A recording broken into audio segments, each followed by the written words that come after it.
स्वागत है आप सभी का। जल्दी से आप सभी लोग कनेक्ट कर लो, क्लास शुरू हो गई है। जल्दी से आ जाओ सभी लोग। देखो ये वाला टॉपिक हमारा रह गया था, ये कंप्लीट नहीं हुआ था, इसलिए मुझे इसी क्लास को कंटिन्यू करना पड़ा, क्योंकि एक टॉपिक ख़त्म हो जाएगा तभी तो हम नेक्स्ट टॉपिक पे जाएंगे। तो ये वाला हमारा 50% हो गया था, 50% रह गया है, तो अभी इसको मैं कवर कर लूँगा। ठीक है, फिर आगे हम नेक्स्ट टॉपिक पर चलेंगे। गुड आफ्टरनून जीत महल, आप सभी आ जाओ जल्दी से। और PYQ तो हमारी चल रही है बैक टू बैक। देखो ये मैं आपको जो करा रहा हूँ ना, ये कोर एरिया है, इकोलॉजी का कोर एरिया मैं आपको पढ़ा रहा हूँ, तो इसलिए आप इसको थोड़ा सा अच्छे से समझना। अभी मेरी आवाज़ आ रही है सभी को अच्छे से, कोई दिक्कत तो नहीं है? बाकी लोग कहाँ रह गए? टेलीग्राम में लिंक आया अभी नहीं आया? एक बार मैं चेक कर लेता हूँ। टेलीग्राम में लिंक नहीं है क्या? अभी बच्चे आए नहीं हैं, काफ़ी बच्चे वेट कर रहे हैं। एक मिनट, हाँ अभी लिंक नहीं भेजा है, शायद इसी वजह से कई लोग कनेक्ट नहीं कर पाए। मैं भेज देता हूँ, एक मिनट रुकिए, मैं भेज देता हूँ लिंक।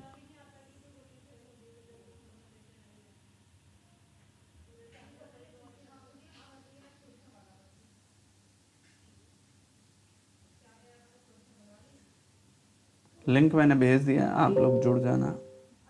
लिंक भेज दिया।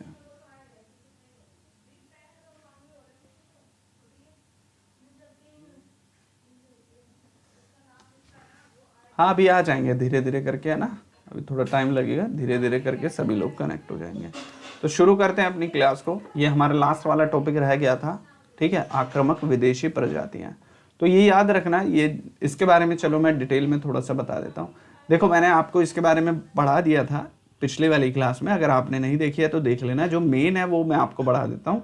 देखो, मनुष्य द्वारा जानबूझकर या गलती से, अभी इसमें दोनों बात लिखी हुई है, मनुष्य द्वारा या तो जानबूझकर या फिर गलती से उसकी प्राकृतिक सीमा के बाहर के स्थान पर लाया जाता है। मान लो कि कोई पेड़ पौधा ऑस्ट्रेलिया में उगता है ना, ऑस्ट्रेलिया में, अमेरिका में, कहीं भी उगता है, या कोई जानवर किसी और सीमा क्षेत्र में रहता है, लेकिन जानबूझकर या गलती से उसे किसी और सीमा क्षेत्र में लाया जाता है, किसी नए क्षेत्र पर लाया जाता है, किसी नए क्षेत्र में लाया जाता है, और वो वहाँ की प्रकृति को या किसी भी तरह से नुकसान पहुंचाता है, या किसी न किसी तरीके से वो वहाँ के पर्यावरण यानी क्षेत्र को भारी आर्थिक या पर्यावरण नुकसान पहुंचाता है, तो यह जानवर क्या कहलाता है? आक्रामक प्रजाति कहलाता है। वो जानवर भी हो सकता है, वो पेड़ पौधा भी हो सकता है, वो कुछ भी हो सकता है। तो यह एक जानवर भी हो सकता है, पौधा भी हो सकता है, और कोई अन्य जीव भी हो सकता है। अब आपको समझ में आ गया होगा हमारा टॉपिक क्या है और हम किस चीज़ पर चर्चा कर रहे हैं। मैंने आपको बता ही दिया, वो जानवर भी, पेड़ पौधा भी, कुछ भी हो सकता है, लेकिन याद रखना ये मानव द्वारा लाया जाता है, ये खुद चलकर नहीं आता है, ये मानव द्वारा या तो जानबूझकर लाया जाता है या गलती से लाया जाता है। तो ये टॉपिक मैंने आपको पढ़ा दिया था, इसके बारे में मैंने आपको बता दिया था, ये भी मैंने आपको पढ़ा दिया था, इसके बारे में पूरा डिटेल में मैंने आपको ये पढ़ा दिया था कि मानव के कौन कौन से कारण हैं इसमें। तो ये वाला टॉपिक मैं आपको पढ़ा चुका हूँ। आगे चलते हैं अभी हमारा नेक्स्ट टॉपिक। हाँ, ये फैक्ट भी मैंने आपको बता दिया था, फैक्ट चेंज होते रहते हैं, तो वह आप लोग अपने हिसाब से देख लेना। और ये परिणाम और इसके प्रभाव भी मैंने बहुत अच्छे से आपको करा दिए थे, लेकिन फिर भी अगर रह गए हो तो आप लोग इसको अपडेट कर लेना। आगे चलते हैं। तो हमारा मेन मोटिव कहाँ से शुरू होता है? मेन क्वेश्चन हमारा यहाँ से शुरू होगा जो हमें करना है। तो मेन क्वेश्चन हमारा यहाँ से शुरू होगा, जो हम लोग इसको कवर करेंगे, जो हमारा लास्ट टाइम में रह गया था। गुड आफ्टरनून सुमित, आज क्या बात है, सभी लोग लेट आ रहे हैं, कहाँ चले गए सब लोग? चलिए, अब सरकार की पहल, ये वाला हमारा टॉपिक रह गया था कि सरकार ने अभी देखो हमने जो पढ़ा था ना, अभी तक हमने इसके परिणाम, प्रभाव वगैरह ये सब पढ़े थे। Ruby good afternoon. देखो जब यहाँ से क्वेश्चन आएगा ना, तब आपको याद आएगा ये कितनी इंपॉर्टेंट क्लास थी और हमने मिस कर दी। अभी तो कई लोगों को लग रहा होगा ना थ्योरी चल रही है, उनको आदत हो गई है ABCD करने की, इसलिए वो ये वाली क्लास उनको ऐसा लगेगा नॉर्मल सी है, उनको क्या पता यहीं से डायरेक्ट क्वेश्चन आएंगे। अब देखो, जब हमें पता है कि ये आक्रामक प्रजाति है और ये हमारे पर्यावरण के लिए नुकसानदायक है, हम जानते हैं ना इसके बारे में। तो भाई सरकार को तो कुछ ना कुछ पहल करनी पड़ेगी ना, सरकार को तो कुछ ना कुछ करना पड़ेगा। अगर नहीं करेगी तो ये नुकसान पहुंचाएगी पर्यावरण को, और आने वाले भविष्य में हमारे खाद्य संकट को लेकर, और सबसे बड़ा इशू क्या है इसमें, इकोनॉमी को लेकर बहुत बड़ी समस्या हो जाएगी। अच्छा सो रहे हैं क्या? कोई बात नहीं, सोना। अच्छा आज कैमरा ठीक है ना? बिल्कुल अभी सही है ना? आज मैंने अलग से कैमरा लगाया है तो अभी ठीक आ रहा है ना वीडियो वगैरह, कोई दिक्कत तो नहीं? चलिए आगे बढ़ते हैं। तो ये क्या कह रहा है, देखो भारत में आक्रामक प्रजातियों की पहचान करना। अब देखो सबसे पहले तो हमें क्या करना पड़ेगा। अच्छा बिल्कुल क्लियर है, अच्छा एकदम क्लियर है, ठीक है। देखो अब सरकार को सबसे पहले क्या करना पड़ेगा, सबसे पहले सरकार का काम है कि भाई आक्रामक जो विदेशी प्रजाति है उसका राष्ट्रीय योजना बनाए। यानी कि अगर हम कोई भी काम करते हैं, सरकार अगर कोई भी काम करेगी तो उसके लिए एक नेशनल पॉलिसी तो बनानी पड़ेगी ना, राष्ट्रीय पॉलिसी जो हर राज्य में लागू हो, हर केंद्र शासित प्रदेशों में लागू हो, सब जगह लागू हो, ऐसी एक राष्ट्रीय योजना हमें बनानी पड़ेगी। और राष्ट्रीय योजना क्या है उसके बारे में जान लेते हैं। तो राष्ट्रीय योजना के अंदर सबसे पहले तो हमें ये पता होना चाहिए कि वो आक्रामक प्रजाति है कौन सी। ऐसा तो है नहीं हम सबको बाहर कर देंगे। तो सबसे पहला काम होता है पहले हम जान ले कि वो प्रजाति है कौन सी जो आक्रामक प्रजाति है, जो हमारे पर्यावरण को नुकसान पहुंचा रही है, हमारी अर्थव्यवस्था को नुकसान पहुंचा रही है, या किसी भी तरीके से कोई भी नुकसान पहुंचा रही है। तो ये बात हमें पता होना चाहिए, निगरानी करनी चाहिए। अगर मान लो कोई ऐसी आक्रामक प्रजाति मिल जाती है या नहीं भी मिलती है तो सबसे पहला काम है हमारा निगरानी करेंगे, उसका मैनेजमेंट करेंगे और उसकी एक रूपरेखा प्रदान करेंगे। इसका उद्देश्य है नए प्रवेश को रोकना।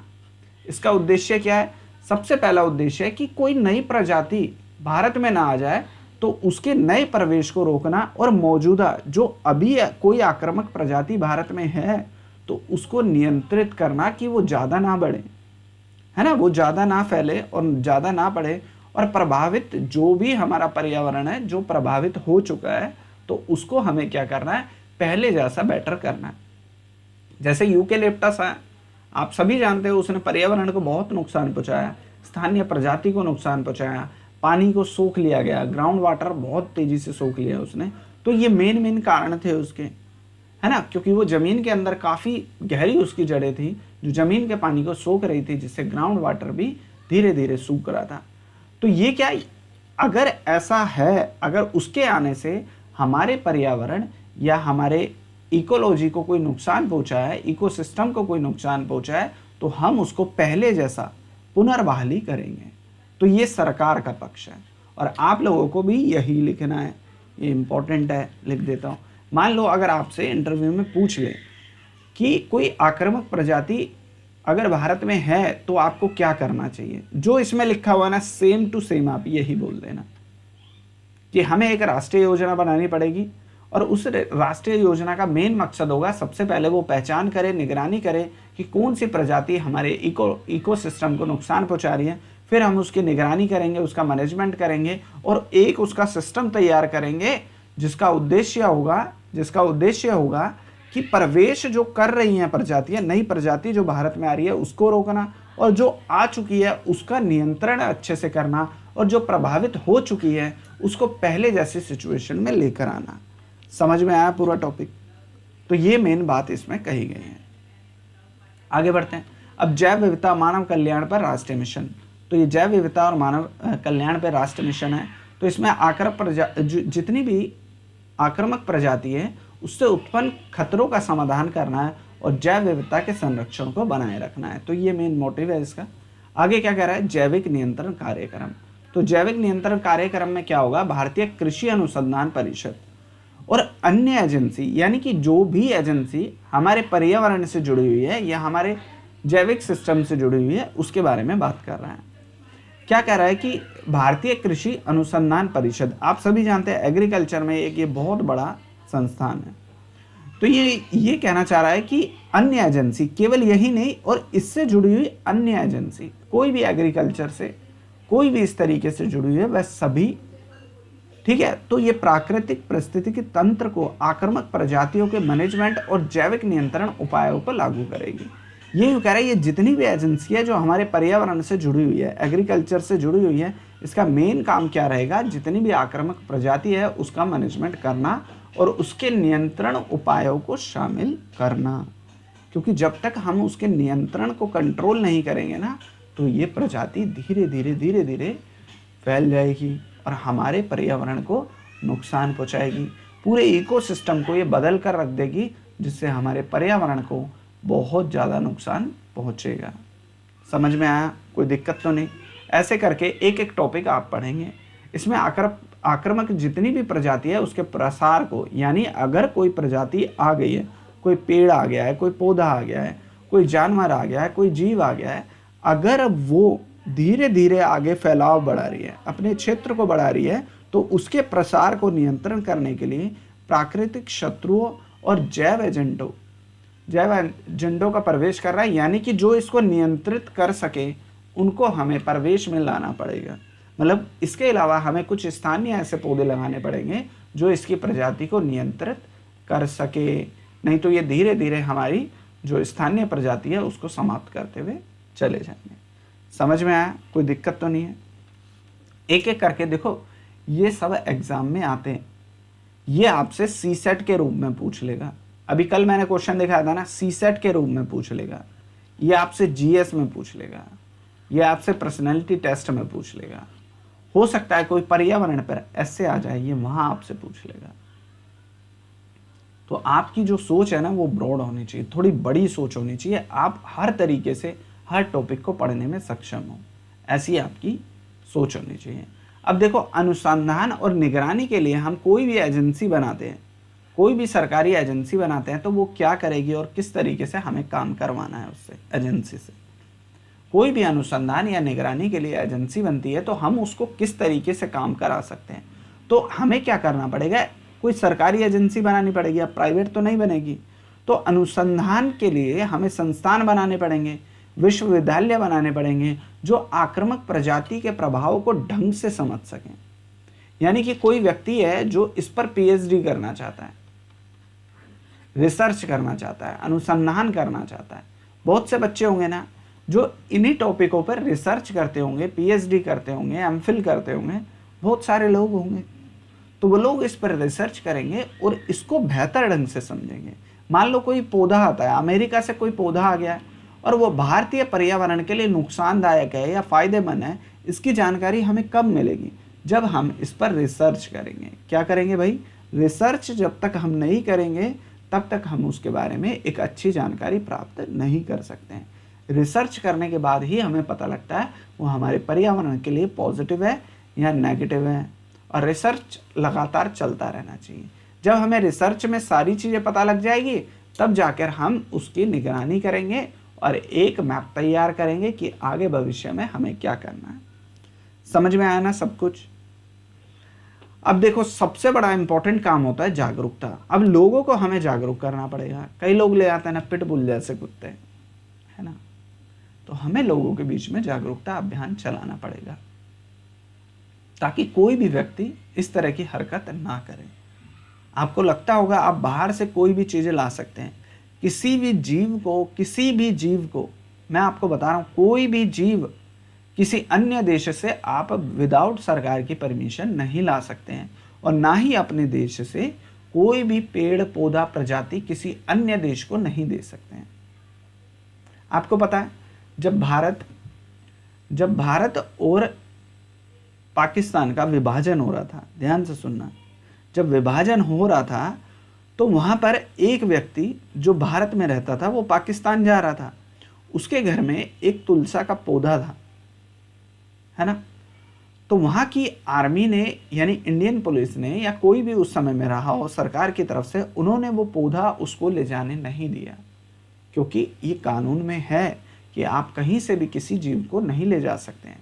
सोचो ऐसी सिचुएशन में भी किसी भी जीव को जाने नहीं दिया गया। अब जैसे क्या होता है, जैसे भारत के काफ़ी सारे समृद्ध जंगल हैं, कोई भी विदेशी व्यक्ति भारत के जंगलों में नहीं जा सकता विदाउट सरकार की परमिशन से, और कोई भी व्यक्ति वहाँ से पेड़ पौधा तोड़ के नहीं ला सकता है। क्योंकि मान लो कोई पेड़ या पौधा वो तोड़ के ले जाता है और अमेरिका में जाकर उसका रिसर्च करता है और पता लगता है वो बहुमूल्य धातु है ना, कोई ऐसी मेडिसिन उससे बनाई जा सकती है जो कैंसर जैसी महामारी के लिए इलाज में उपयोगी है। तो आप बताओ भारत सरकार को कितना बड़ा नुकसान हो जाएगा। हाँ, सरकार से परमिशन लेकर आप रिसर्च कर सकते हैं, उसमें कोई दिक्कत नहीं है, लेकिन विदाउट सरकार से परमिशन लिए आप किसी भी तरीके से किसी भी पेड़ पौधों पर रिसर्च नहीं कर सकते हैं। तो ये मेन मोटिव मैंने आपको बता दिया, इसके पीछे कारण क्या होता है। तो ये सारे मेन मोटिव हैं इसके। तो इसमें क्या करना पड़ेगा, लोगों को जागरूक करना पड़ेगा। मान लो कोई आदिवासी व्यक्ति किसी जंगल एरिया में रहता है, कोई विदेशी व्यक्ति वहाँ आता है और वहाँ के पेड़ पौधे तोड़ता है और उस पर रिसर्च करता है, वहीं पे कोई रिसर्च कर रहा है या कुछ भी कर रहा है, तो आप जागरूक रहें। और आपको ये भी देखना पड़ेगा कोई विदेशी प्रजाति अगर भारत में आई है तो वो किस तरीके से हमारी प्रजाति को नुकसान पहुँचा रही है, फ़ायदा पहुँचा रही है, तो ये सब भी जानना हमें पड़ेगा। जैसे मैं आपको अभी शिक्षित कर रहा हूँ, मैं क्या कर रहा हूँ, आपको शिक्षित कर रहा हूँ ना कि ऐसा क्यों होता है, इसके पीछे कारण क्या होता है, मैं आपको समझा रहा हूँ। अगर मैं आपको समझा रहा हूँ तो मैं आपको क्या कर रहा हूँ, जागरूक कर रहा हूँ। अब मैंने आपको जागरूक कर दिया, जितने भी लोग मेरी क्लास में या जितने भी लोग मेरी रिकॉर्डेड क्लास देख रहे हैं, तो मैंने जागरूक किया ना, तो अगर आप मुझसे जागरूक होकर आप अन्य लोगों को जागरूक करो, तो ये जागरूकता अभियान लगातार चलता रहेगा। ठीक है, ये सरकार का मेन मुद्दा है। अब नियामक, हमें कुछ ऐसे नियम कानून बनाने पड़ेंगे जो हमारे जैव विविधता या इकोसिस्टम को क्या रखे, सुरक्षित रखे, और जो इस तरह की प्रजाति भारत में प्रवेश कर रही है उसको एक कानूनी रूप से प्रदान किया जाए और उसके नियंत्रण को कंट्रोल किया जा सके। जैसे पशुपालन करते हैं ना, आप किसी का भी पशुपालन कर लेते हैं, है ना, अनुपालन कर लेते हैं, कोई भी बिहार यूपीएससी एस्पिरेंट स्वागत है भाई, गोपाल बिश्नोई, स्वागत है आपका भी। तो इसमें क्या होता है, इसमें मैं आपको बता दूं, कोई भी व्यक्ति बाहर से किसी भी चीज़ को नहीं ला सकता है, ये मैंने आपको पहले ही बता दिया है। तो हमें इस दिशा निर्देश को और इस तरह के कानून को हमें कठोर बनाना पड़ेगा ताकि हम इस जैसी समस्याओं से समाधान पा सकें। अब देखो, ये तो हमने जान लिया है, ये सब हमने जान लिया है कि सरकार ने अभी तक क्या क्या किया है और सरकार को क्या करना चाहिए। अब फ्यूचर में हमारी क्या प्लानिंग होनी चाहिए इसको लेकर। आक्रामक प्रजातियों को अगर हमें रोकना है या हमें फ्यूचर में अगर कुछ करना है तो हमारे प्लान भी तो होंगे ना। आपसे क्वेश्चन पूछेगा कि भारत में कोई आक्रामक प्रजाति है, मान लो भारत में कोई आक्रामक प्रजाति मिल जाती है, तो वो आपसे पूछेगा कि भविष्य में हमें क्या करना चाहिए इस प्रजाति के लिए। क्या हमें इसे जड़ से उखाड़ कर फेंक देना चाहिए, क्या जहाँ से ये आई है हमें वहाँ भेज देना चाहिए। आपसे इस तरह के काफ़ी क्रॉस क्वेश्चन पूछे जा सकते हैं। तो अब आपको क्या करना है, अगर कोई प्रजाति मिल जाती है तो आगे आपको क्या करना है। सबसे पहले तो उसके रोकथाम, ठीक है, और उसकी पहचान करना। जब तक आप पहचान नहीं करोगे कि वो सच में आक्रामक प्रजाति है या नहीं, मान लो कोई हमारे पर्यावरण के लिए अच्छी प्रजाति है और आप गलती से उसे उखाड़ कर फेंक दें तो ये तो नुकसान हो जाएगा ना। और मान लो कोई ऐसी प्रजाति है जो भारत में पहले नहीं थी, पर्यावरण क्लाइमेट चेंज के कारण वो अब भारत में उत्पन्न हो रही हो, ऐसा भी तो हो सकता है ना। और ऐसी ना जाने कितने जीव हैं जिनके बारे में अभी ना तो कोई रिसर्च से हमें पता लग पाया है, ना ही हम जानते हैं।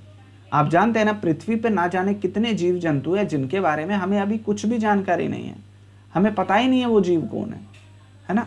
तो अभी हमारी जो सोचने समझने की क्षमता अभी बहुत कमज़ोर है। आक्रामक प्रजातियों की शुरुआत तथा प्रसार को रोकने के लिए हमें कड़े नियम बनाने पड़ेंगे। यही मैं आपसे कह रहा हूँ कि अभी नियम इतने कठोर नहीं है। कोई भी व्यक्ति कोई भी जानवर लाकर पालने लगता है, अभी नियम कठोर नहीं है। तो हमें एक प्रोटोकॉल को लागू करना पड़ेगा और नए जितने भी आक्रामक प्रजाति है उसकी तुरंत निगरानी करनी पड़ेगी और एक मजबूत कदम उठाना पड़ेगा। तो फ्यूचर में हमें ऐसा करना है, वही अनुसंधान करना है हमें। अनुसंधान, रिसर्च जब तक हम नहीं करेंगे, इनोवेशन नहीं करेंगे, रिसर्च और इनोवेशन, ये याद रखना, ये बहुत इंपॉर्टेंट है। रिसर्च और इनोवेशन ये हर जगह आपको लिखना पड़ेगा। तो रिसर्च और इनोवेशन जब तक हम नहीं करेंगे, जब तक जैव विविधता जो हमारा इकोलॉजी है उसमें आक्रामक प्रजाति के बेहतर ढंग को समझने में हम अकुशल रहेंगे। और हमें कुशल पहचान करनी पड़ेगी, नियंत्रण करना पड़ेगा, निगरानी करनी पड़ेगी, टेक्नोलॉजी का यूज़ करना पड़ेगा, क्योंकि अगर हम इन लोगों की निगरानी करते हैं, इन जीवों की निगरानी करते हैं, तो इसमें सबसे बड़ा रोल अगर किसी का होता है वो होता है तकनीक का, टेक्नोलॉजी का होता है। जो न्यू टेक्नोलॉजी है हम उससे रिसर्च करें और जाने कि कौन से प्रजाति हमारे इकोसिस्टम के लिए सही है और कौन सी प्रजाति हमारे इकोसिस्टम के लिए सही नहीं है। ऐसे करके हमें सारे टॉपिकों को समझते हुए आगे बढ़ना है। आगे चलते हैं, आगे क्या करें, सहयोग और भागीदारी। देखो सरकार का भी सहयोग होगा, लेकिन हमारा भी तो कोई नैतिक फर्ज बनता है ना, हम भी तो सहयोग करेंगे ना सरकार का। तो ऐसा तो है नहीं कि सरकार सब कुछ करे और हम चुपचाप बैठे रहें। तो हमें क्या करना है, हमें सरकार के साथ मिलकर काम करना होगा और सबको मिलकर काम करेंगे तब जाके हम इसको कंट्रोल कर पाएंगे।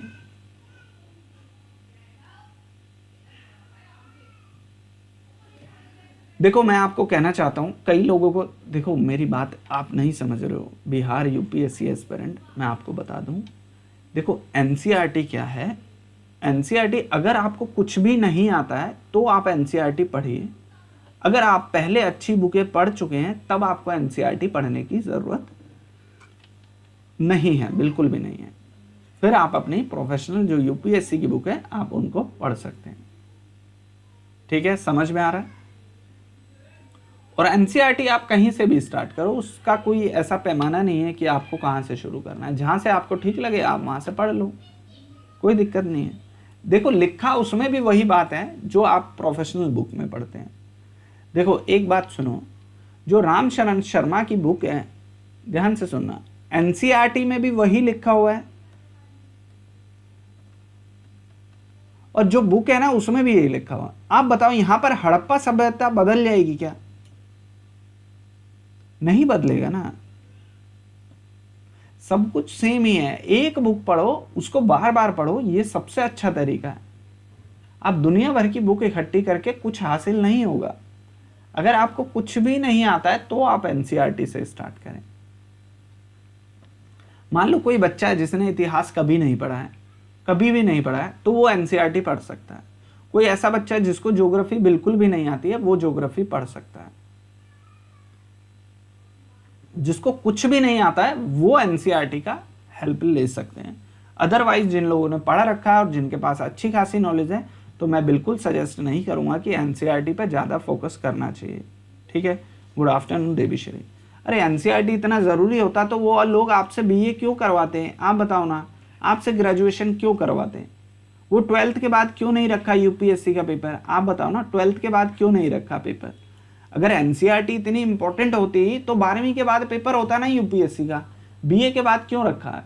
बैचलर डिग्री क्यों मांगी गई है यूपीएससी में? कभी इस तरह के मुद्दे पे चर्चा किया करो ना। ये एनसीईआरटी बाजार है, आप समझ रहे हो? आधे बच्चे तो यूं ही फेल हो जाते हैं क्योंकि उनको लगता है एनसीईआरटी सब कुछ है, लेकिन एनसीईआरटी में यूपीएससी का पूरा सिलेबस है ही नहीं, तो आप कहाँ से पढ़ोगे? पढ़ ही नहीं सकते हो। एनसीईआरटी कभी भी यूपीएससी के सिलेबस को पूरा नहीं करती है, तो ये बात याद रखना। कई लोगों ने आपके दिमाग में भर दिया है कि एनसीईआरटी नहीं तो कुछ भी नहीं, और मैं कह रहा हूँ एनसीईआरटी बिल्कुल मत पढ़ना, कोई दिक्कत नहीं है। अगर आपको कुछ नहीं आता है, आपने कभी उस टॉपिक को नहीं पढ़ा है, तो आप हेल्प के पर्पज से पढ़ सकते हैं। हाँ, अभी 12th पास किए ना तो कोई दिक्कत नहीं है, तो आपको अच्छे से आती होगी एनसीईआरटी, है ना। अभी देखो इसका संचालन और विनियमित भी इसको करना पड़ेगा। ठीक है, नकारात्मक जितने भी प्रभाव है उसको हमें जानना पड़ेगा और इसके प्रसार को हमें कंट्रोल करना पड़ेगा। तो ये हमें फ्यूचर में प्लानिंग करनी है। कोई मानक प्रक्रिया हमें निर्धारित करनी पड़ेगी, तभी तो हम इसकी कुछ कर पाएंगे फ्यूचर में, है ना। इसके जाने के बाद शुरुआती पहचान, निगरानी वगैरह, इन सबको हमें फैलने से रोकना है, तो हमें इसकी एक मानक प्रक्रिया को लागू करना पड़ेगा। आगे क्या कर रहा है, जागरूकता वही सेम आएगा। हमें शिक्षा के द्वारा, जैसे मैं आज आपको पढ़ा रहा हूं, तो मैं आपको क्या कर रहा हूं, शिक्षित कर रहा हूं आक्रामक प्रजातियों को लेकर। मैंने आपको बताया ना कि एक छोटी सी आक्रामक प्रजाति कैसे हमारे पूरे इकोसिस्टम को क्या कर देती है, डैमेज कर देती है, यानी पूरे इकोसिस्टम को बदल कर रख देती है। एक प्रजाति कैसे, यूकेलिप्टस ने कैसे जमीन के पानी को, ग्राउंड वाटर को सोखना शुरू कर दिया, कैसे अन्य प्रजाति को उसने समाप्त करना शुरू किया, है ना। ये सारे मुद्दे आपको समझने पड़ेंगे। तो मैं आपको शिक्षित कर रहा हूं, मैं आपको बता रहा हूं किसके बारे में, आक्रामक प्रजातियों के बारे में, तभी तो आप इसके बारे में जान पाएंगे। तो सार्वजनिक जागरूकता, जैसे मैंने आपको पढ़ाया तो आप जागरूक हुए। और मैंने क्यों पढ़ाया, आपको पता है मैंने क्यों पढ़ाया, क्योंकि ये यूपीएससी में आएगा। अगर ये यूपीएससी में नहीं आता तो मैं आपको नहीं पढ़ाता, है ना। ये यूपीएससी में आएगा, हमारे सिलेबस का पार्ट है। तो जागरूकता कहां से आएगी, जब ये शिक्षा में सिलेबस बनकर आएगा। जब तक ये टॉपिक आपके सिलेबस में नहीं आएगा, आपके एजुकेशन सिस्टम में नहीं आएगा, तब तक आप पढ़ोगे नहीं। और जब तक आप पढ़ोगे नहीं, जब तक आप जागरूक नहीं होगे। तो ये मेन मोटिव रहता है सरकार का कि वो सारे मुद्दे एजुकेशन में लेकर आए जो वो हमारे देश के युवाओं को जागरूक करना चाहती है। हम जागरूक तो तभी होंगे ना जब हमारे सिलेबस में होंगे। हिस्ट्री रूबी तैयार हो रही है, अभी हड़प्पन सिविलाइजेशन तैयार हो रहा है, तो वो जल्दी ही क्लास रखूंगा, शायद कल ही रख लूं हड़प्पन सिविलाइजेशन से। अच्छा ये बता, वो रिकॉर्डेड रखूं या लाइव रखूं, आप मुझे ये बता दो। हिस्ट्री वाली क्लास रिकॉर्डेड रखूं या लाइव रखूं, ये भी बता देना।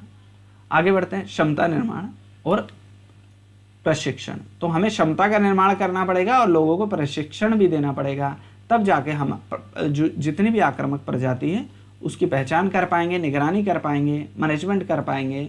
तो ये सारी चीज़ें हम तभी कर पाएंगे जब हमारे पास क्षमता होगी और हमारे पास प्रशिक्षण होगा।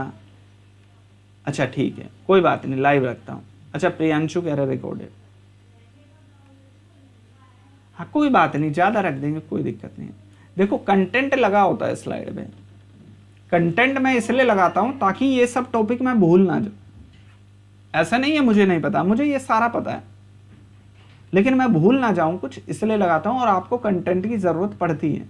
अब मेंस में आप कैसे लिखेंगे, तभी तो कंटेंट लगाए ना। और ये पीडीएफ भी मैं आपको भेज दूंगा। नीति और विधान, हमें कुछ ऐसी नीतियाँ बनानी पड़ेगी, विधान बनाना पड़ेगा जो इसको रोक सके, किसको, आक्रामक प्रजाति को कंट्रोल कर सके। IUCN ये बहुत इंपॉर्टेंट है आपके पीटी पेपर के लिए, बहुत इंपॉर्टेंट है, पीटी के लिए भी और मेंस के लिए भी। इससे संबंधित कोई भी अपडेट आता है आपको, वो जरूर आपको लिखना है, ठीक है। IUCN सबको पता है ना इसके बारे में। तो ये आक्रामक प्रजातियां जितनी भी होती है उसका 2016 को नियंत्रित करने के लिए, ये आप सभी को पता है IAS का मतलब क्या है, आप सभी को पता है ना।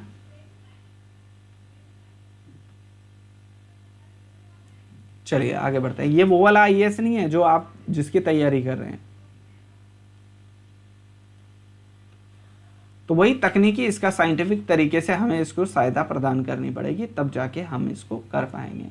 अब ये अंतर्राष्ट्रीय सहयोग है। अब यहाँ तक तो हमने पढ़ लिया, अब हम पढ़ रहे हैं कि इंटरनेशनल लेवल पर हमें कहाँ से मदद मिलेगी, है ना।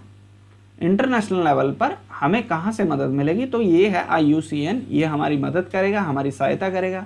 इसके बाद ग्लोबल वाला जो ये स्पेसिस डेटा रखता है अपने पास, तो इससे भी हमें क्या मिलेगा, हमें सहायता मिलेगी। तो ये सब हमारे डेटा हैं, ये फैक्ट है। इंटरनेशनल कुछ ग्रुप्स हैं, कुछ संगठन हैं जो हमें इस तरह के मुद्दे से बचाने में मदद करते हैं, ठीक है। ये 97 में बनाया गया अंतर्राष्ट्रीय सहयोग है, ये भी हमारी मदद करता है। तो ये आप देख लेना, ये ज़्यादा इंपॉर्टेंट नहीं है। अब यहाँ से शुरू करते हैं, लीगल और पॉलिसी, कानूनी प्रक्रिया क्या है। अभी तक जो हम देख रहे हैं, हमारा वन्य संरक्षण अधिनियम शुरू होता है कब से, 1972 से। अब भारत ने क्या किया, भारत के पास ऐसे कौन से कानून है या ऐसी कौन सी पॉलिसी है जो आक्रामक प्रजातियों को कंट्रोल करने के लिए मदद करती है, यही क्वेश्चन आपसे पीटी में पूछता है वो।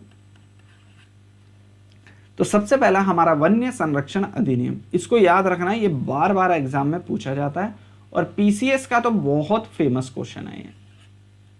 स्टेट पीसीएस, आप भारत का कोई भी स्टेट पीसीएस देंगे तो ये क्वेश्चन फेवरेट क्वेश्चन है, ये आता रहता है, ठीक है। तो सबसे पहला हमने अधिनियम बनाया 1972, और 1972 में एक चीज और हुई थी, क्या हुई थी, जल्दी से मुझे कमेंट करके बताओ, फिर मैं आपको बताऊंगा। यह अधिनियम वन्य जीवों, जो वन्य जीव है यानी जो वनों में जीव रहते हैं, उनके आवास को कानूनी सुरक्षा प्रदान करता है। और शिकार, यानी जो अवैध शिकार करते हैं वन्य जीवों को के उत्पाद के रूप में उपभोग करके जिस नियंत्रण कर, एक मिनट रुको, हाँ ठीक है, ये शिकार और अवैध शिकार और वन्य जीवों व उनके उत्पादों के व्यापार को नियंत्रित करता है। यानी कोई वन्य जीव है, कोई भी है, अगर आप उसकी खाल को बेचते हैं, उसके मांस को बेचते हैं, तो वो गैर कानूनी है। ये ऐसे कानून की सुरक्षा करता है।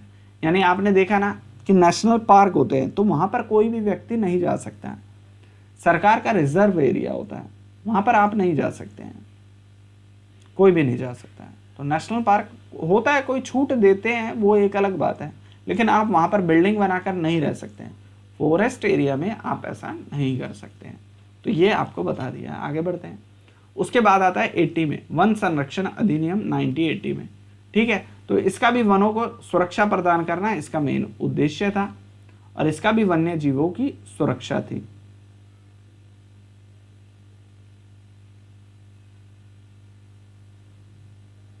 स्टॉकहोम सम्मेलन 1972 में यहां पर पर्यावरण संरक्षण अधिनियम चल रहा था, तो विश्व में क्या चल रहा था? स्टॉकहोम सम्मेलन। याद है या नहीं? स्टॉकहोम सम्मेलन 1972 याद आया या नहीं आया? आप कैसे भूल गए? उस समय अंतरराष्ट्रीय स्तर पर ये सब मुद्दे चल रहे थे। अब पर्यावरण के जो प्रभाव है उसका आकलन करने के लिए अधिसूचना जारी करी गई 1994 में, ठीक है। तो ये क्या करता है? ये भी इसका आकलन करता है पर्यावरण का, कि भाई पर्यावरण को कितना नुकसान पहुंचा है या कितना हम किसी चीज़ से फ़ायदा पहुंचा सकते हैं। तो ये सारे मुद्दे इसमें रहेंगे। ये पेपर में आएगा, मैं बार बार बता रहा हूँ, ये पूरा मैंने सीरीज़ लगाई है ताकि मैं आपको बता सकूँ। इसके बाद आता है जैव विविधता अधिनियम 2002, ठीक है। अब मैंने सीरीज़ में बताया एक एक करके। सबसे पहले मैंने आपको बताया 1972 ये वाला, उसके बाद मैंने बताया 97, उसके बाद मैंने आपको बताया, अच्छा एक मिनट रुको, हाँ गलत बता दिए यहाँ से। सबसे पहले 1972 के बाद 1980, उसके बाद मैंने आपको बताया 94 के बाद मैंने आपको बताया 2002। ये पूरी सीरीज मैंने लगाई है अभी तक, 2024 तक जितनी भी है सब मैंने लगा दी है। इस अधिनियम का उद्देश्य जैव विविधता का संरक्षण करना। देखो इन सभी का उद्देश्य एक ही है, जैव विविधता का संरक्षण करना, जीवों का संरक्षण करना, जितने भी जीव हैं उनका संरक्षण करना। जैव विविधता तो बाद में आती है। तो ये सब मुद्दे हैं इसमें, ठीक है। संसाधनों संबंधित लोगों को भाई जानकारी देना है, ये सब बातें इसमें रहेगी 2002 वाले एक्ट में। तो इसके बाद क्या होता है? इसके बाद आता है राष्ट्रीय वन्य जीव कार्य योजना, जो 2002 से 2016 के बीच में चलती है। यह योजना वन्य जीवों संरक्षण के लिए है और उसके आवास। देखो सबसे इंपॉर्टेंट है आवास, ये सबसे इंपॉर्टेंट होता है किसी भी जीव के लिए, उसके आवास स्थानों को नष्ट ना किया जाए। जैसे आप लोगों के लिए, अगर आप लोग भारत में रहना चाहते हैं तो आपके लिए सबसे मेन चीज़ें क्या है भाई? खाना पीना ये तो है। इसके बाद अगर आप स्थायी रूप से देखेंगे तो आपको रहने के लिए मकान चाहिए। ऐसे ही इन जीवों को रहने के लिए क्या चाहिए भाई? जगह तो चाहिए ना, आवास। तो इनके आवास होना बहुत ज़रूरी है। अगर आवास नहीं होंगे तो इनकी प्रजाति धीरे धीरे विलुप्त हो जाएगी। तो आवास का होना बहुत ज़रूरी है, ठीक है। तो ये सारी चीज़ें इसमें कही गई थी राष्ट्रीय वन्य जीव कार्य योजना में। आगे बढ़ते हैं। अब राष्ट्रीय जैव विविधता रणनीति और कार्य योजना ये आती है 2008 में, और इसका क्या उद्देश्य है? इसका क्या उद्देश्य है? यह योजना जैव विविधता संरक्षण तथा जैविक संसाधनों के सतत उपयोग।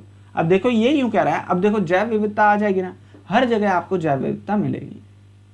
जैव विविधता मैं आपको बता चुका हूं, जीवों की विविधता, यानी जितने ज्यादा जीव होंगे उतनी सारी विविधता होती है, उसी को बोलते हैं जैव विविधता।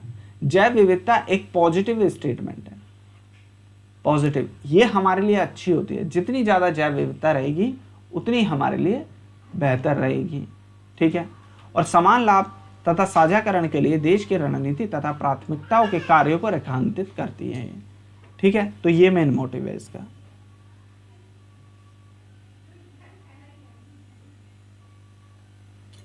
भाई पता नहीं, डेली तो क्लास होती है फिर भी बच्चे कह देते हैं मुझे पता नहीं लगा, ऐसा कैसे हो सकता है? तो ये भी बहुत इंपॉर्टेंट है, रामसर स्थल। अभी नए रामसर स्थल आ गए हैं तो आप लोग इसको नोट डाउन कर लेना, इंपॉर्टेंट है, आपको बार बार बता रहा हूँ। पीसीएस का तो फेवरेट क्वेश्चन है, आप यूपी पीसीएस देंगे तो ये क्वेश्चन फिक्स है। रामसर साइड से एक क्वेश्चन 2 क्वेश्चन जरूर आएगा। तो ऐसे क्वेश्चन आपको नहीं छोड़ने हैं और यूपीएससी भी पूछता है। भारत में अंतर्राष्ट्रीय सम्मेलन का एक पक्षकार है, भारत भी है इसका, जो जलीय जीवों। अब देखो रामसर स्थल क्या होते हैं, दलदली भूमि है ना, वेटलैंड होते या नहीं होते। तो ये जो होते हैं इनसे क्या होता है, हमारे जो जलीय जीव हैं, जलीय जीव के साथ साथ जो हमारे परिंदे हैं जो आकाश में उड़ रहे हैं, उनको भी तो पीने को पानी चाहिए ना, है ना। वो पानी कहाँ से लाएंगे पीने के लिए। तो ये जितने भी रामसर साइट होती है ये जीवों के लिए क्या होती है, एक जीवन दान होती है। कोई पक्षी हवा में उड़ रहा है, उसको पीने के लिए पानी चाहिए तो नहीं मिलेगा, अगर वेटलैंड होंगे तभी तो मिलेगा ना। तो वो जीवों की विविधता बढ़ाने के लिए बहुत महत्वपूर्ण होता है। और आपने देखा होगा जहां पर भी रामसर साइट होती है वहां पर जीवों का आवास होता है। जहां पर भी आपको दलदली भूमि मिलेगी वहां पर छोटे से लेकर बड़े हर तरह के जीव मिलेंगे। जैसे जंगल में क्या होता है, जंगल में जैसे ये वाटर है, तो आपको कुछ मिले ना मिले, यहाँ पर सबसे इसके आसपास आपको सबसे ज्यादा जीव मिलेंगे। इस वाले एरिया में सबसे ज्यादा जीव आपको मिलेंगे। इस वाले एरिया में क्यों मिलेंगे भाई, इनको जीवित रहना है तो पानी तो पीना पड़ेगा ना। कोई मोंकी है उसको भी पानी पीना है, कोई बकरी है उसको भी पानी पीना है, शेर है उसको भी पानी पीना है। तो जितने भी लोग हैं सबको पानी तो पीना पड़ेगा ना जीवित रहने के लिए। तो पानी का बहुत बड़ा रोल होता है। रामसर साइड जितनी भी होती है ज़्यादातर दलदली पानी वाले एरिया होते हैं। तो यहाँ पर आप देखेंगे जैव विविधता बहुत ज़्यादा पाई जाती है। यहाँ पर मछली भी होंगी, कीट मकोड़े भी होंगे, है ना, सारी चीज़ें आपको मिल जाएगी।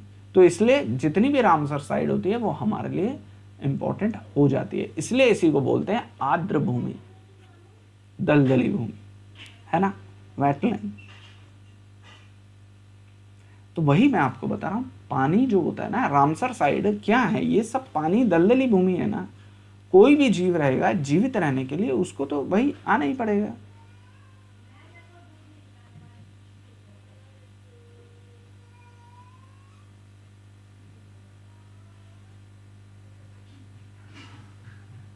तो आप मुझे बता दो सोना, कोई भी दिक्कत आपको लगेगी मैं आपकी मदद करूंगा। देखो मेरी क्लास में जितने भी छात्र छात्रा हैं, आपको एक बात बता दूं, आपको कोई भी दिक्कत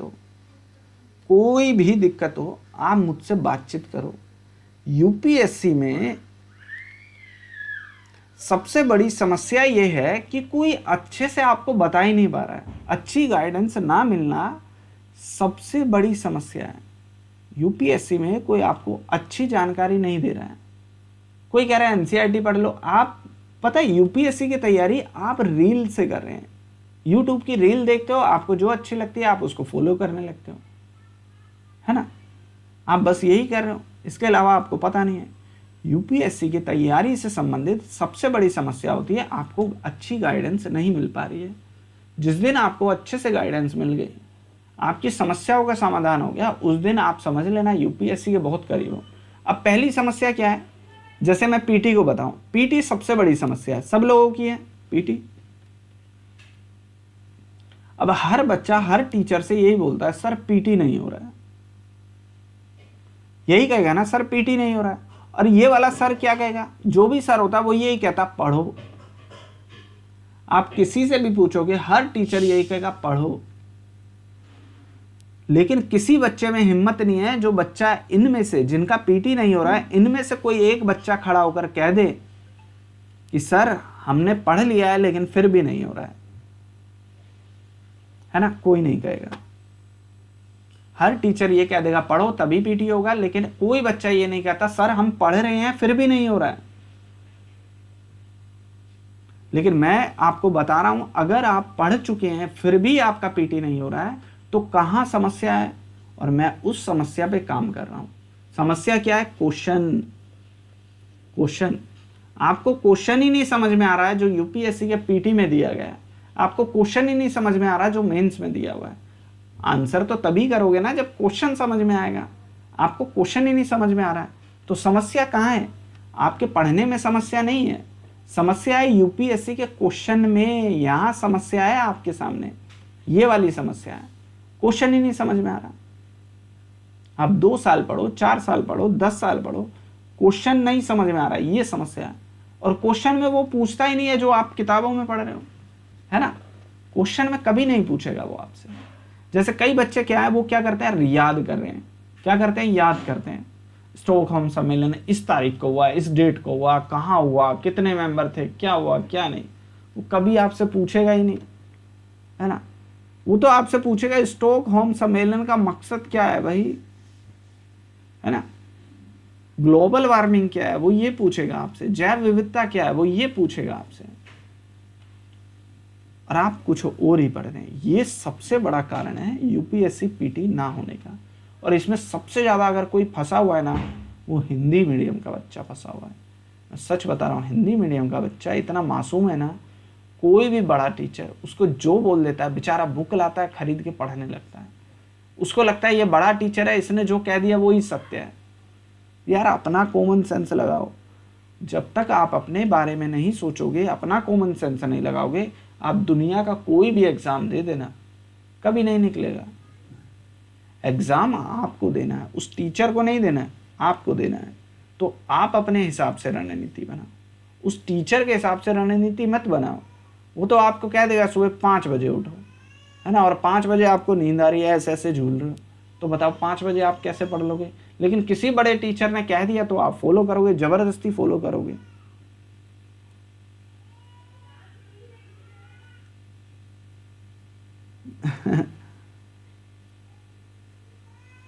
बोलो जीत महल। जब आप नहीं समझ रहे हो, जब आपके फ्यूचर का सवाल होगा ना, तो आपको बोलना पड़ेगा। अगर आप यूपीएससी की तैयारी करना चाहते हैं तो आप अपने माँ बाप को कहोगे तभी तो तैयारी करोगे ना, या बगैर उनके बताए आप तैयारी कर लोगे। तो माँ बाप हो, टीचर हो, कोई भी हो, आपको बोलना पड़ेगा। नहीं बोलोगे तो सबसे ज़्यादा नुकसान आपको है। टीचर को थोड़ी ना है, माँ बाप को थोड़ी ना है। आईएएस किसको बनना है, आपको बनना है। तो आपको तो पूछना पड़ेगा ना, नहीं तो वो कुछ कुछ बता के चले जाएंगे। एक बच्चा किसी टीचर को 5 साल से फॉलो कर रहा है, ध्यान से सुनना, 5 साल से फॉलो कर रहा है, और उस टीचर ने उस बच्चे के 5 के 5 अटैम्प्ट दिलवा दिए। अब लास्ट अटैम्प्ट बचा हुआ है। अब मेरे पास आता है, कहता है सर क्या करूं। मैंने कहा जब तुमने 5 साल इनको दे दिए, 1 साल और दे दो। तो बेचारा कह रहा नहीं सर कुछ तो करो। तब अब जाके उसको लगा है कि मैंने इतनी बड़ी गलती कर दी कि अब उसकी भरपाई नहीं होगी। फिर भी डिमोटिवेट था, तो मैंने उसको बोला आप पीसीएस का एग्ज़ाम दो, पीसीएस से आप प्रमोट हो सकते हो आईएएस आईपीएस में, तो आप पीसीएस पे लग जाओ। यूपी का ही बच्चा है, तो अब यूपीएससी का लास्ट अटैम्प्ट है, वो देगा इस साल, और अपने पीसीएस की भी तैयारी करनी शुरू कर दी है। समस्या आप में है, आप क्रॉस क्वेश्चन पूछा करो। कोई भी टीचर हो, मैं भी हूँ, आप मुझसे पूछो, जितने भी आपके डाउट है आप लिखा करो, नोटबुक में लिख लिया करो। आज सर से मुझे ये पूछना है, आज मुझे ये पूछना है, आज मुझे ये पूछना है, सब लिख कर रखा करो। जहाँ भी आपको पढ़ने में कहीं भी दिक्कत आ रही हो, आप उसको लिख लो।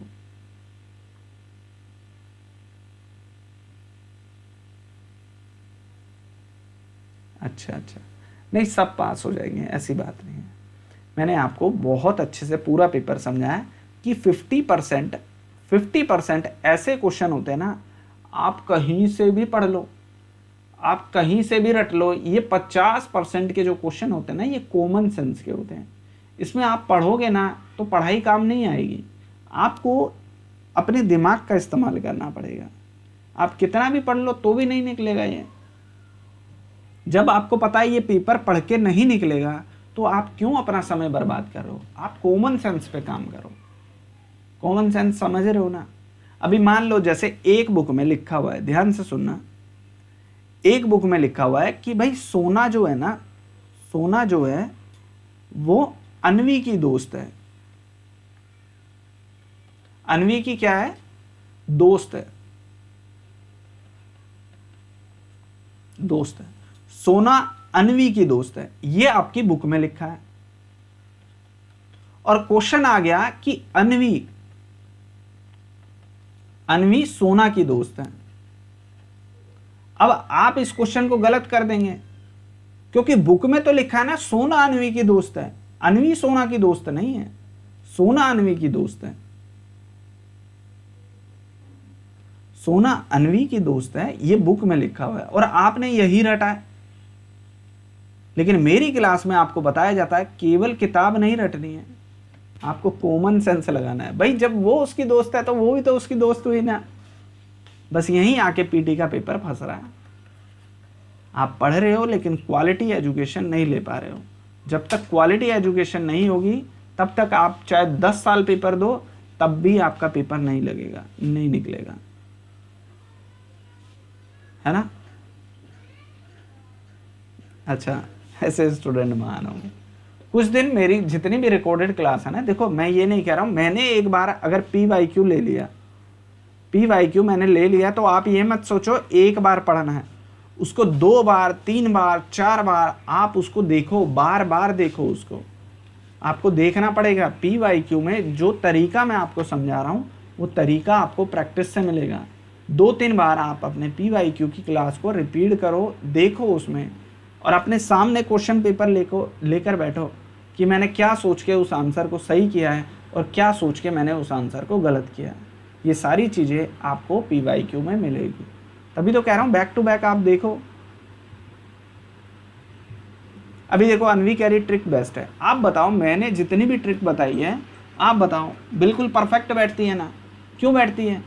क्योंकि मुझे पता है पीटी कैसे निकलेगा, मैं जानता हूँ पीटी कैसे निकलेगा और मैं आपको बता रहा हूँ।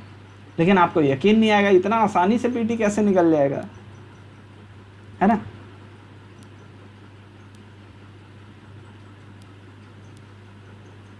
मुझे तो पता भी नहीं है क्या स्टेटमेंट का है।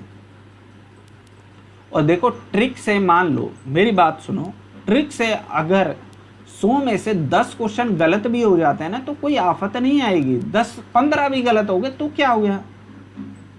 पहले कौन सा आपके सारे के सारे सही हो रहे थे?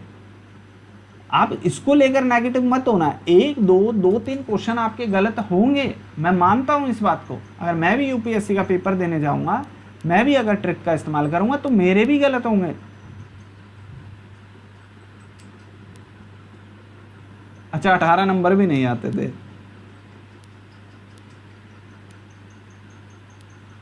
देखो CSET में मैं आपको एक चीज बताता हूं, जितने भी लोग हैं ना अच्छे से समझना, जो रीडिंग कॉम्प्रिहेंशन है ना, बच्चों को लगता है, देखो हिंदी मीडियम के जितने भी बच्चे हैं ना, इनको लगता है कि रीडिंग कॉम्प्रिहेंशन से हम लोग पास हो जाएंगे। लेकिन आपको नहीं पता है रीडिंग कॉम्प्रिहेंशन यूपीएससी ने आपको फेल करने के लिए दिया है। ये बात किसी को नहीं पता। सभी हिंदी मीडियम के बच्चों को लगता है कि रीडिंग कॉम्प्रिहेंशन से हम पास हो जाएंगे, लेकिन किसी को नहीं पता यूपीएससी ने रीडिंग कॉम्प्रिहेंशन इसलिए दिया है ताकि आप लोग फेल हो जाएं। अब आप कहेंगे सर ऐसे कैसे हो सकता है? क्योंकि रीडिंग कॉम्प्रिहेंशन है, इतने बड़े बड़े पैसेज है, अगर आप उसको पढ़ोगे तो आपका सारा समय तो वहीं लग जाएगा, तो आप पास कैसे हो पाएंगे CSET में? आप हो ही नहीं सकते हो, है ना। आप कैसे हो जाओगे? आप सोच के देखो, रीडिंग कॉम्प्रिहेंशन इतने बड़े बड़े पैसेज हैं, आप उसको पढ़कर कैसे CSET निकाल सकते हैं? CSET नहीं निकल सकता है आपका, निकल ही नहीं सकता है, इतने बड़े पैसेज हैं। और कई टीचर उसको पढ़ पढ़ के सोल्व करा रहे हैं। मुझे आज तक समझ में नहीं आया वो पढ़ के कैसे सोल्व करा देते हैं। मैंने आपको सिखाया ना, फटाक से निकल रहा है ना पेपर।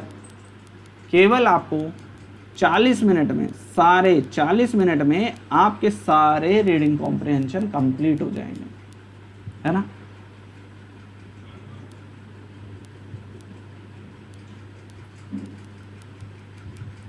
अच्छा क्या क्वेश्चन है?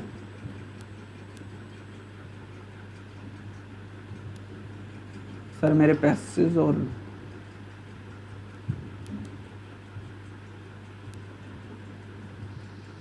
हाँ कोई बात नहीं, दे दो, कोई दिक्कत नहीं है। हाँ निखिल गुप्ता छोड़ दिया अनअकैडमी।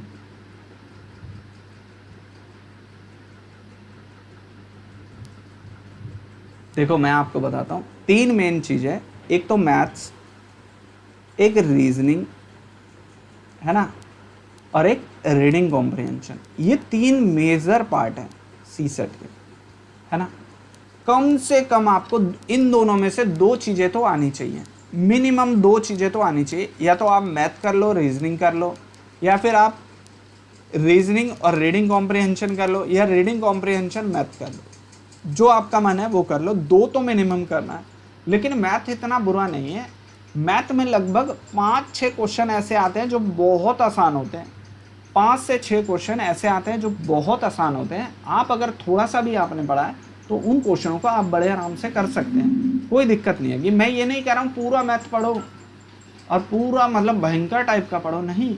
अगर आपको थोड़ा बहुत भी आता है तो भी आप मैथ को कर लेंगे। थोड़ा थोड़ा पढ़ो, धीरे धीरे पढ़ो, हो जाएगा, कोई दिक्कत नहीं है।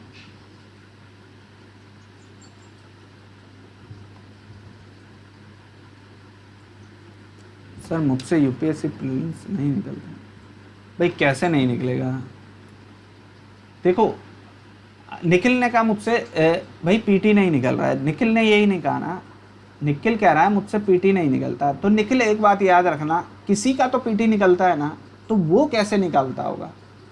आपने कभी सोचा? आपका नहीं निकल रहा, किसी का तो पीटी निकल रहा है ना, वो कैसे निकालते हैं? पढ़ते तो आप भी हैं, पढ़ते तो वो भी हैं, फिर आप में ऐसी कौन सी कमी है जो आपका नहीं निकल रहा है? और मेरी डेली क्लास इसी चीज़ पर रहती है। आप मेरी क्लास देखो, PYQ देखो, किस तरीके से मैंने PYQ को सोल्व किया है। यही आपकी जर्नी है और यही आपको यूपीएससी में मदद करेगी। कुछ समय मेरी क्लास को देखो, मैं विश्वास दिलाता हूँ पहले से आप बेहतर हो जाएंगे। ये मैं आपसे प्रॉमिस करता हूँ, आप पहले से बेहतर हो जाएंगे बस। और हमेशा बेहतर होना है। आप एक बार क्लास देखेंगे आपको 2 चीज़ें समझ में आएगी, आप दूसरी बार क्लास देखेंगे आपको 4 चीज़ें समझ में आएगी, आप तीसरी बार क्लास देखेंगे हो सकता है आपको 6 चीज़ें समझ में आए, 4th टाइम आप क्लास देखेंगे हो सकता है आपको 7 चीज़ें समझ में आए। तो आप जैसे लगातार जुड़ते रहेंगे आप वैसे ही चीज़ों को समझते रहेंगे।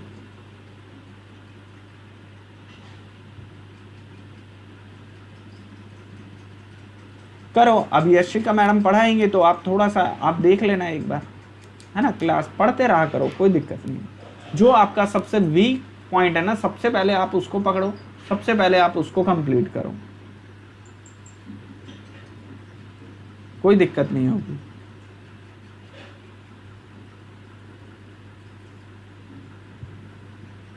नहीं निखिल, अभी कराऊंगा, अभी 2020 का चल रहा है, अभी 2020 चल रहा है, 2020 चल रहा है, इसके बाद चलेगा 2021, 22 और 23। अभी 2020 चल रहा है, तो अब जल्दी करा दूंगा मैं, ज़्यादा लंबा नहीं खींचेगा, बहुत जल्दी करा दूंगा। मुझे लगता है अभी कुछ दिनों में मैं ये करा दूंगा। अब लगातार डेली एक दिन छोड़ के एक दिन क्लास रहेगी। आपको टेलीग्राम में अपडेट मिल जाएगा जब भी क्लास होगी मैडम की। आप टेलीग्राम में सब लोग जुड़ जाओ, टेलीग्राम में, वहाँ आपको सारा अपडेट मिल जाएगा। अनअकैडमी पे कराया ना, यूट्यूब पे नहीं कराया, तो यूट्यूब पे मैं आप लोगों को करा दूंगा। वो अनअकैडमी पे कराया था, अभी मैं यूट्यूब पे आप लोगों को करा दूंगा ताकि आप लोगों को भी मदद मिले। अभी पता नहीं होगी या नहीं होगी, वो थोड़ा बिजी है, तो मैं पूछ के बता दूंगा, अपडेट आपको टेलीग्राम में दे दूंगा, ठीक है। बाकी तो कोई दिक्कत नहीं है। तो आप सभी का बहुत बहुत धन्यवाद, ठीक है। कल मिलते हैं, इतने आप लोग पढ़ो। कुछ रिकॉर्डेड क्लास भी आप लोगों के लिए लेकर आऊँगा, तो वो आप लोग देख लेना। बहुत बहुत धन्यवाद, मिलते हैं आपसे कल। और जिन लोगों ने लाइक नहीं किया है प्लीज़ लाइक कर देना, सब्सक्राइब कर देना और शेयर करना ना भूलें।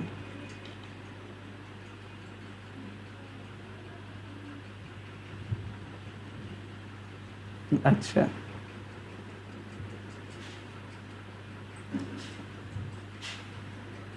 भाई पहले कल का होमवर्क कर लो, ठीक है। कल का होमवर्क कर लो, कल वाला किसी ने नहीं किया वो कर लो। बहुत बहुत धन्यवाद।